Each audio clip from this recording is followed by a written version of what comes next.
দেখেই বুঝতে পারছেন এটা একটা অন্যরকম খাবার। সেটা হচ্ছে যে আমি আজকে বিটরুট দিয়ে নুডলস রান্না করেছি। এই নুডলসটা খেতে কিন্তু অনেক সুস্বাদু এবং মজাদার।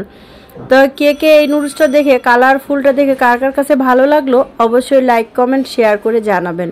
তো আমি আজকে করেছি কি, এটা করার জন্য নিয়েছি ক্যাপসিকাম।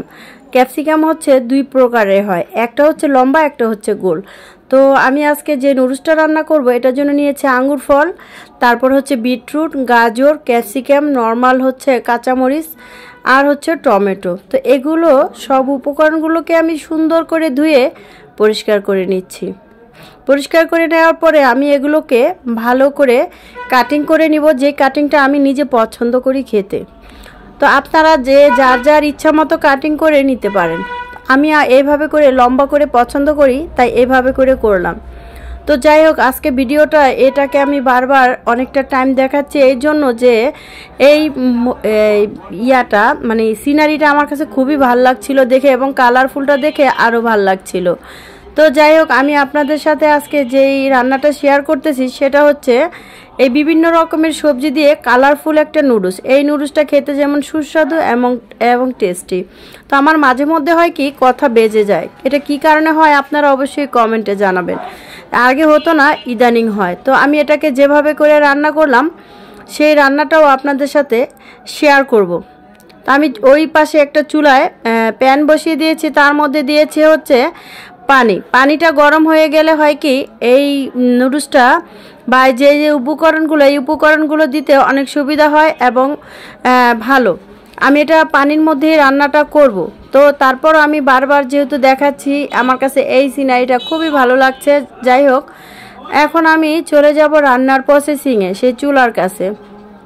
সেখানে গিয়ে আমি প্রথমত হাঁড়ির মধ্যে দিয়ে দিব হচ্ছে বিটরুটটা সিদ্ধ হলে ভালো লাগে খেতে, না হলে কাঁচা কসকস করে। আপনারাও যদি কাঁচা কাঁচা খেতে চান অবশ্যই কাঁচা দিবেন। আর আমি কিন্তু আজকে সরাসরি ভয়েস দিয়ে রান্নাটা করছি। তো এখন আমি দেখেন কত কারেন্টটাও চলে গিয়েছে। তো এখন আমি বিটরুট আর গাজর দিয়ে দিচ্ছি পরিমাণ মতো লবণটা দিয়ে একটু নেড়ে চেড়ে নিচ্ছি। তো নেড়ে চেড়ে নিলে অনেক সুন্দর একটা কালার বের হয়েছে, লাল কালারটা তো আমার কাছে খুবই পছন্দ এবং ভালো লাগে খাবারের ক্ষেত্রে। সবুজ, লাল এগুলো কালার আসলে খাবারের মধ্যে থাকা প্রত্যেক দিনের তালিকায় অবশ্যই ভালো। এরপরে এরকম বলক চলে আসবে এবং সিদ্ধ হওয়ার পর দিয়ে আমি দিয়ে দিব তার মধ্যে সেই ফালি করে রাখা ক্যাপসিকামের সাথে আমি দিয়ে দিব দেশি কাঁচামরিচ আর হচ্ছে টমেটো আর এটাকে বলে আঙ্গুর ফল। হ্যাঁ, এগুলোকে আমি একসাথে করে দিয়ে দিলাম। আঙ্গুর ফলটা সিদ্ধ করলে কিন্তু ভালোই লাগে, মাঝে মধ্যে একটু মিষ্টি মিষ্টি ভাব লাগে। আচ্ছা যাই হোক, খাওয়ার সময় তো আপনাদের সাথে অবশ্যই শেয়ার করব। তো ক্যাপসিকামগুলোকে দিয়ে আমি সুন্দর করে আলতোভাবে নেড়ে চেড়ে নিব যাতে ভেঙে না যায়। একসাথে সবগুলো উপকরণ দিয়ে দিলে একটা গলে যাবে, যেমন টমেটোটা একবারেই গলে যাবে, ক্যাপসিকামটা বেশি সিদ্ধ হলে কিন্তু খেতে ভালো লাগে না। তা আমি এর জন্য এক এক করে সবজিগুলো দিচ্ছি। এরপরে দেখেন আজকে কারেন্টে বারবার আপ ডাউন করতেছে। যাই হোক, এরপর আমি দিয়ে দেব সুন্দর করে যে নুডলসের মশলাগুলো ছিল সেই মশলাগুলো দিয়ে দিচ্ছি। 2 প্যাকেট মশলা ছিল, সেই মশলাগুলো ভালো করে সবজির মধ্যে দিয়ে আমি এগুলোকে নাড়চাড় করে নেব। সুন্দর করে নাড়চাড় করে নিচ্ছি, মানে তাড়াহুড়া করা যাবে না এই রান্নাটা। আমি যত দ্রুতভাবে কথা বলছি তার চেয়েও স্লোভাবে আমি রান্নাটা করছি। মিডল পয়েন্টে আমি বসিয়ে দেব হচ্ছে সেই 2 প্যাকেট নুডলস। যে ঝোলটা আছে এই ঝোলের মধ্যে আস্তে করে আমি বসিয়ে দিলাম। এখন আমি এটাকে উল্টে দেব 5 মিনিট পরে। এক পিঠ সিদ্ধ হয়ে গেলে আরেকটা পিঠও সিদ্ধ হবে। তো দেখুন কত সুন্দর করে আমি উল্টে পাল্টে দিচ্ছি। যেই পিঠটা প্রথম সিদ্ধ হয়েছে ওই পিঠের কালারটা একটু হালকা রেড কালার হয়েছে, কিছুক্ষণ পরে এটা ফুল রেড হবে।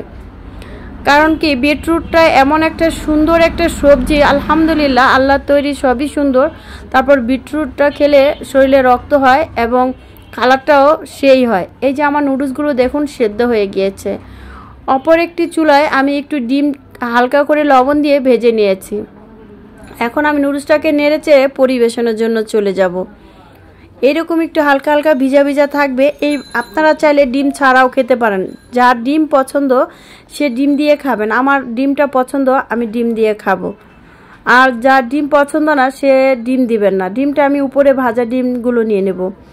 এই তো পরিবেশন করলাম। তো এরই মধ্যে দিয়ে দেবো আমি সে কোরের মধ্যে থেকে ডিমগুলো ঢেলে দিচ্ছি। দেখতে কি সুন্দর আর খেতেও অনেক টেস্টি ইয়াম্মি। তো যাই হোক, চলে আসলাম পরিবেশনে। দেখুন পরিবেশনটা আলহামদুলিল্লাহ অনেক ভালো হয়েছে। তো কার কার কাছে এই ভিডিওটা ভালো লাগলো অবশ্যই লাইক কমেন্ট শেয়ার করবেন আর সব সময় আমার পাশে থাকবেন। আজকের মতো এই পর্যন্তই, ফের কখনো ফিরে আসবো নতুন কোনো একটা ভিডিও নিয়ে। আসসালামু আলাইকুম।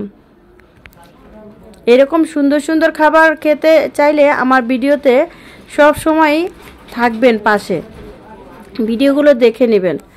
আসলে আমরা যে যাই মনে করি না কেন, সাকসেস আমি একা হলে আপনাদেরও